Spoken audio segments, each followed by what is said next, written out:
Adwe Menam, Oni Chiokoko Amade, Omunina a Nigeria for Semino Kase, Omuwaka Jemo, Ewo Cantonment Police Station, Womuhang, Apoto Womo, Sani Pamiami, Omuya Kron for Enedria, Nyankopon Apo Musuntoma, DSP A Tenge, or your Greater Accra Regional Police, Yentian Sama with the 2 yenim. And cry a process and you may or match a alata for Nigerians, me no. Just say, Yame, Momunya cry, they've been succeeded in robbing a victim. Na work of bank, Aquaku Yiska Usu. Na trick or Moya Yenese, or Modi Dadwa, a bo, a year, a yimu chalotimu, and no Modi 2 canas into no swing. Okoko 2 car no kono or say de be a free a year and a tiny moba. And channel nya flat tire. Ujina ye na ohwe ka ho no boy e bie car no. Omo de motorbike. E tam scanner pa omo koye. Na obi a onu so gina kire hu mo. Onso kuta motorbike no try e di chase wo mo na chese. Omo di moto no kokonya accident. Na aposifo ensa so wo mu a. Sisi a na ye de omaba eye yaso ha. Ye koso ya tutu o mano e wo saa de boni yo mo ye sika ne de omunya fae na ye chi wo mu na sika ne nyina apete ye ma ebinom kro na mo ben ho nkofo mbaba ho nyina afafa bi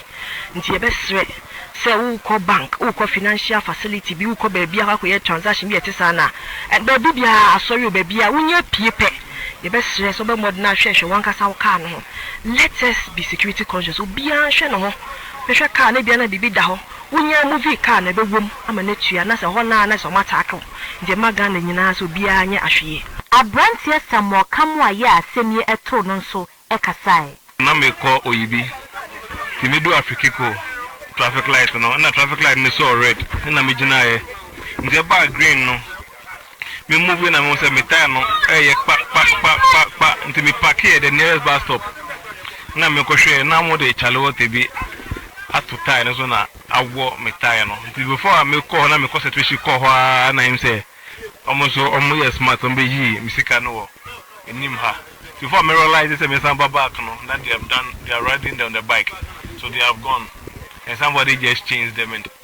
at 37 I heard that they have arrested them Amanfo so akronfo afasa akwati kwan so age omusika pen enso ede ne form ani so atudwa ne ba rakakra madu kwala ni mo ana me hu se me ka no tire na start back tire na start ehruhuru hu ade kro enti me de ne sa na me de ba do police hospital ani mo entrance ani mo na me pake yes me hwe ade a aye tire no enti me si ya me fa ka na chi ya me hwe no ana o mo di moto ejina me front side ho ana ba ku si enti ba ku si ya no oyi ade o meka no me kura ma hu me hwe na watena moto no so omoko na me se nti me ko ka no me hwe na se me sika na me kokko yiye no omo yi ko e ba me na me report me report e say ma hu nkrofo na nim ma hu nipa I can identify them no man anye mama me complain because nya dia me hu omo Uganda e wa he Uganda bibiri mamu ha ya you follow say some of them brothers from some mebru almost say almost president of Museveni you really Museveni since 1986 and obedi Uganda so what you say papa no sebi na general from anya dia wo boy Uganda ban no na so ya to aba yan kai kura na papa sebi me ko head mawini eno no amewina abana yan kai no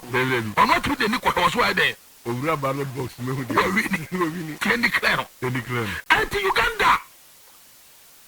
emaburu say mo se dia so no mo say the whole world obi atimi kabi mo what you say can no money dana na akufo so say the president of Ghana ebe Kenyan sasemi dia che Uganda president because that for no as no akufo do punani go so ama papa me yes aso ni inu na akufo do sakoi osakobi na damfo no yes I know that Uganda for say someone will say ECOWAS chese Africa Economic Committee of West Africa ana you omo timi mo omo Africa I know be no betima bo mo wi ase e say Uganda meburu so mo de emra be so mo nsem enti na me no ka say tiene chirem Uganda minister ni onu kwa mama hwe ni din na sana me de nayi na kan portfolio na kan ha ai din ana emudu pa omudi no aya na emudu papa Uganda Minister for West and Transport okay the very General Katumba Wamala me no ka say emeburu na ko pon ne matuo ama papa ni bodyguard the friend Kayondo wow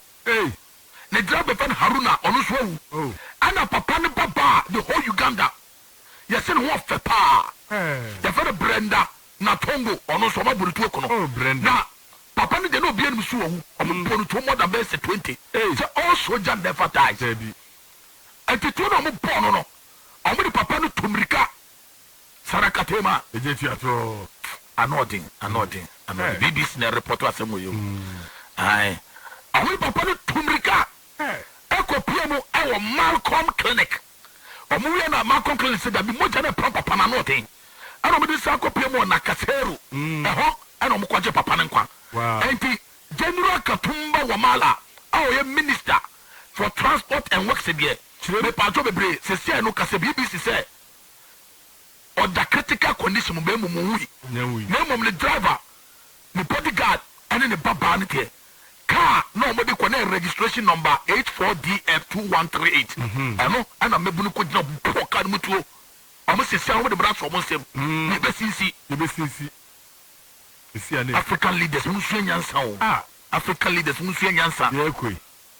African leaders in sua nyansa o African leaders in sua nyansa na one day a better crowd the chicken krawa the number who say yes I too late the pre ma we mu unprecedented hardship obi wa no kasa na people cancer for chero me so ko hospital bed kwa wonya bi na so sika kese me the minister bi every week bi ko UK classes like every week bi for plane aboka abi me come see why do the people who are supposed to imbibe our culture moral and tradition has become our stumbling block. Why do the people who are supposed to protect her become our own class? For every man and woman who has prevented the average from attaining to a goal, God will judge you. People are suffering in this country.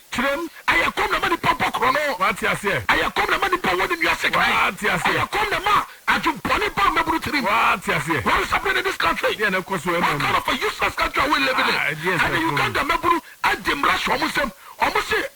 Abamu pay the Kai and the Minister for Transport and West, you are born in the Papa and fair. Brenda, what one animal shadow, the bodyguard Kayondo to what one animal shadow. Haruna, the driver.